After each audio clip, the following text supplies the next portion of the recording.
Hello, man. Bob McIntyre, Jesus Dan here. I'll tell you a story that happened in 1978.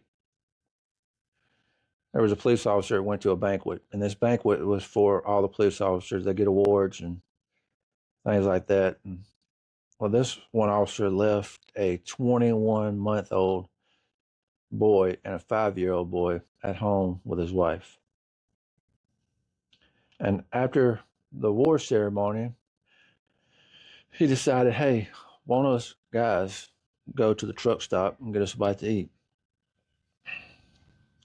So the next morning comes, and the wife wakes up and calls the station and says, hey, my husband didn't come home.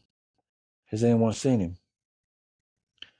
I said, no, we hadn't seen him. Usually he makes coffee for everybody, but the coffee pot's empty. But we'll ask around. So the officer gets on the radio and says, hey, Officer 94 didn't come home last night. The wife was a little concerned that something's up. I said, if you see anything, hear anything, don't call it over the radio because his wife's listening.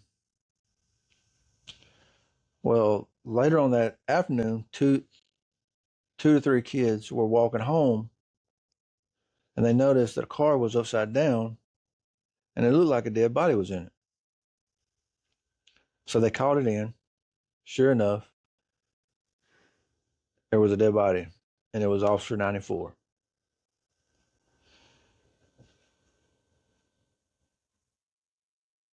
And they don't know what happened. They know if they know he lost control of the car. They don't know if it was a heart attack or he fell asleep, but he lost control, and the car flipped upside down. So two officers had to go tell his wife that her husband has passed away in a car wreck. Those two officers lost a brother that day.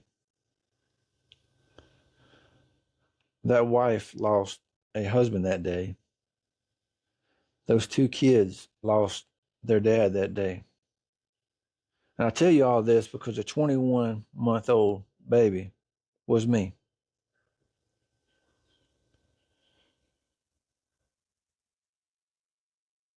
And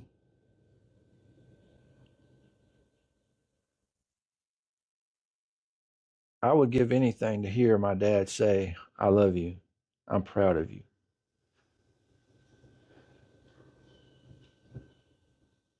So I'm saying this, man, that if you have a son or a daughter, tell them you love them.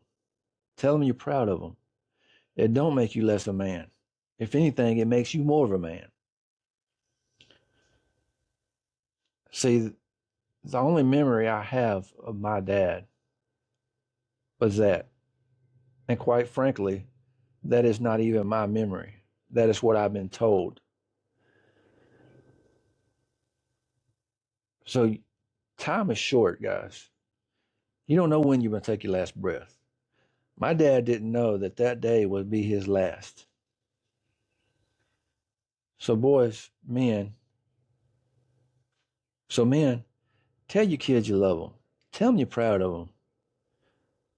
Until next time, stay in the stands, boys.